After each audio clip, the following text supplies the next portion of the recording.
እመቤታችን ያለችበት ቤት ሁሉ ደስታ ይሞላዋል። አተው የከፋቸው አግኝተው ደስ ይላቸዋል። ለምን? የበረከት ምንጭ ናትና። ጸጋን የተመላሽ ሆይ ደስ ይበልሽ ብሏታል ቅዱስ ገብርኤል።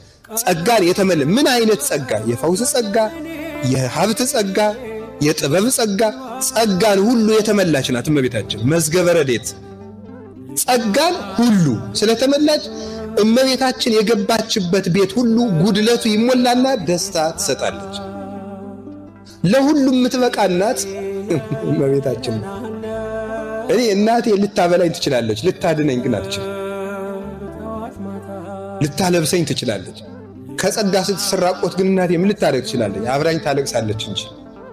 ብታሰር እናቴ ወርዳ ጠበቃ ገዝታ ልታስፈታኝ ትችላለች።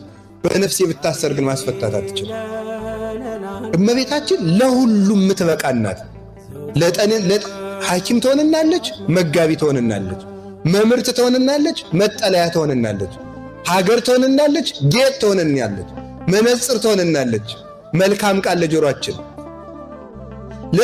ለእዝኔ ሰናይ ዜና፣ ለጆሮዬ በጎ ዜና ነሽ፣ ለአንደበቴ መልካም ቃና ነሽ፣ ለዓይኔ ኩል ጌጥ ሞገስ ክብር ነሽ፣ ለክሳዴ ባዝግና፣ ለአንገቴ ደግሞ ዝርግፍ ወርቅ ክብር ሞገስ ጌጤ ነሽ ይላታል አባ ጊዮርጊስ እመቤታችን ሲያመሰግናት። ጌጥ መሆን ይውላችሁ።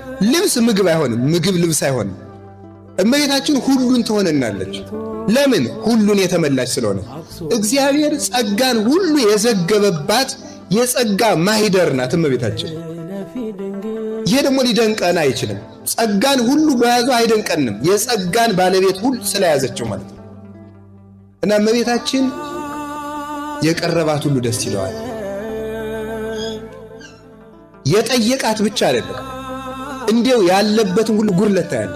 እመቤታችን ርግቤ ሰናይቴ ማዛፏ ከመኮን ወኩሉ ነገር በሰላም ይላታል ቅዱስ ያሬድ።